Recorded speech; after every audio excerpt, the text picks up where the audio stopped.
Hello guys, welcome back, it's Esik Hydra here, and in today's video we're going to be doing some PvP. That's right, the matchmaking has been working for me for the first time, so I've been able to get a first look at it. This is the second game I've played of PvP. We won't talk about the first one, it didn't count, and here we are in a game. So I'm with a random teammate at the moment. You'll know that the game mode itself is a control type. These little wired gates represent the spawn zone as such. You can't enter the enemy teams, obviously. Let's pick up a few goodies as we go. I'll bring up the map again in a moment to check it out. There's a few little buffs and things to keep an eye out for along the way. So this gate, again, this is where you walk out of to go into the map. You can see you can pick up a few items. That's a minefield I've just picked up. You use the number 5 key to use this. And we're picking up some bits as we go. We can see my ally there in the top left, currently rushing towards one of the enemy points. So the way this works is we have 2 of these points on the map. You hold F to interact with them, you grab them, and they will generate, well, they will basically generate points for you. First team to get to 100 wins. As there's only 2 of them, if you're behind, you will have to take one from the enemy and hold your own. So it's quite hard to make a comeback from this, but hey. So you see my ally is already in the action here. I'm rocking a needle rifle with full damage critical hit build, and as you can see my damage is not amazing. You'll notice the enemy scumbags are using the void shield, which seems to just take forever to get through. And guys, do remember this is the very first iteration of PvP, so this hasn't had any form of balance tweaks to it. This is just a raw let's put players against each other and see what happens. But I also would say the 2 enemies I'm against here, we got Skydance and Zolos. The Zolos in the previous game used arc blades against me, and man could they stunlock me for days. Out of sheer honour, he's decided to use other weapons in this game, so hats off to him for being a true gentleman. Hats off indeed. So we can see my ally there with a shotgun doing a lot of work. Being knocked back in this game is so infuriating. And you'll notice there isn't any real diminishing returns yet, so if you get all of your suppression taken away, you're in for a hard time. But again guys, don't expect this to be balanced at the moment. It's just really testing the waters and seeing how it's all working out. So obviously this guy's not having much fun at the moment. He's being slowed, he's being crippled. He's not getting any healing because of the needle rifle. Let's see what we can do against Zolos over here. Give him a little peppering. Now, this time slow field is nuts. If you don't have a leap to get out of it, God, you can be inside it forever. Always make sure to use the cover. You'll see I get suppression back fairly quickly when using it. It also does put your hit points into regenerating. It's incredibly useful to use, even more so in PvP mainly, where you're more likely to be stunned more often. You'll notice I haven't used my minefield yet because I'm a bit of a noob. Enemy sentry turrets. Now I've come across these before and man did they take quite a long time to actually shoot and kill. But again, I am using a needle rifle. It's not exactly known for its amazing damage. And again, you'll see this this chap's health going down fairly quickly, but I think in truth this is more my ally doing the work here. Yeah, look at that melter gun doing a lot of work. Now this might also be as well because I'm against a Crusader, which is sort of an armoured opponent, and of course armoured opponents are going to be weaker against things like melter guns, whereas I'm using a sniper rifle at the moment which doesn't have a lot of piercing to it, so it might make more sense that my needle gun would be doing more against an assassin and less against a Crusader. We'll have to actually test out the penetration features. What I'll probably do in the next game is I'll come out with an Exodus rifle and see how that compares with the needle rifle, because obviously every character in this does have armour. Now, I am a scumbag. I've just realised that stealth can be abused rather to capture points. I went with stealth just because I like the whole idea of being a bit of a rogue in this, so it's all pretty exciting.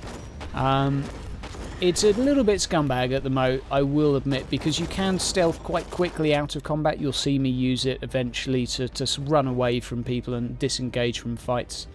But yeah, for the meantime, my ally's carrying me pretty hard. You see the mines do a fairly healthy amount of damage. They're actually quite tricky.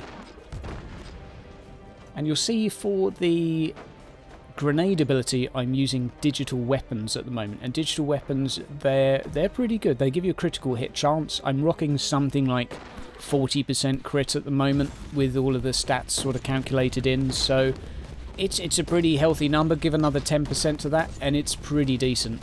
Let's have a little one-on-one here, see how we do. So I'm getting pretty wrecked. Let's start dodging, dipping, diving and dodging. See if I make it out alive. And that's one of the other things that clearly needs a nerf. The assassin, obviously. Now you'll see the first trigger there of my passive Jesus perk. Brings you back from the dead. I didn't realise I actually had this equipped till just now. Here we are stealthing. This guy's going to try and capture this. Oh no, he's not. You actually get interrupted when you deal damage, and now I've put a dot on him. He's not going to get me. Now we have another bro down again. Mano a mano. He is out of suppression, so he gets to be slowed. He does make some awesome sound effects though, and you can see I'm struggling to realise which button is which. Haven't used a needle rifle in quite a long time, but slowing opponents, kind of useful to kite them. And that's my friend joining Discord because I forgot to mute myself. So we'll go and mute that real quickly, and we'll come back. There we go. So, carrying on. Let's have a little look here. Again, another sentry turret to kill. So yes, the assassin dodge feature, clearly a little bit broken. It's just incredibly hard to catch. Like a crusader who is melee build will literally never catch an assassin on his own. If the assassin is using the dodge feature, it's just never going to happen. So that's something that needs some form of tweak. Some form of tweak indeed. The fact that you can just dodge endlessly. And I do like a little cheeky bit of stealth. Nice hit for 250. Then you see my follow-up hits for 30. Not a lot of damage. Not a lot of damage indeed. Considering how much health they have, not a lot.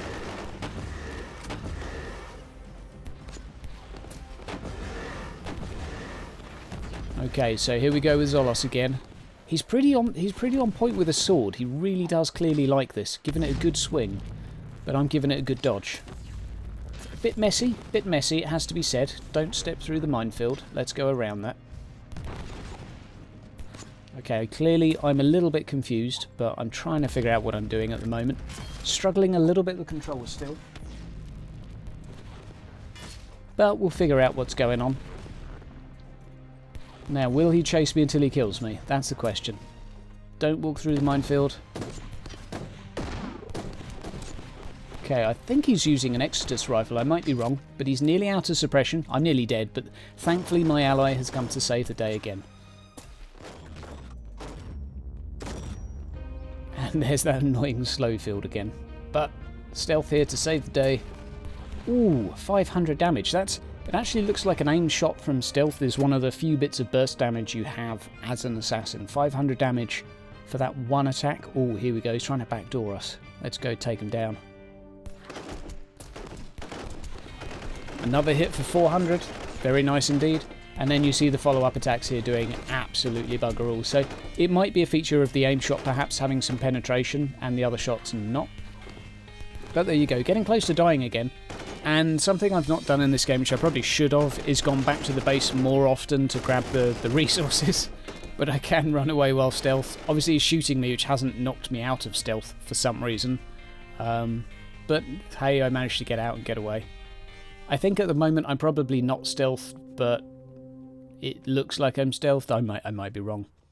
Obviously we need to stop him. Ah, damn it, he managed to capture that. So if you get someone on low enough health and they have to go back and heal, then you've sort of still got a kill because you can take the points from them.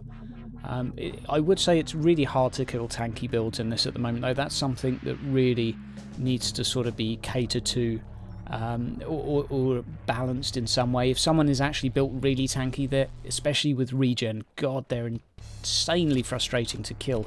Just letting this guy walk into the danger zone a little bit more. Yeah, that's right, show him his boss, but you can see he just walks away there, shrugs it off. I like the feature that the buffs are near the spawn point, because it means that if you die, you come into a battle with a grenade ability and an inoculator, which gives you a fairly substantial advantage, which is nice. I really like this feature.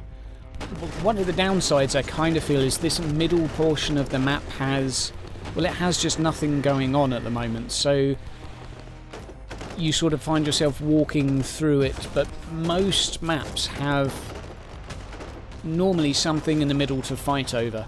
I always think back to my old days on Halo 2, Beaver Creek. There was a rocket launcher spawning in the middle every 3 minutes, and that was why the middle was so important. Whereas on this, obviously, it's actually just the 2 lanes that are important, and there's nothing in the middle.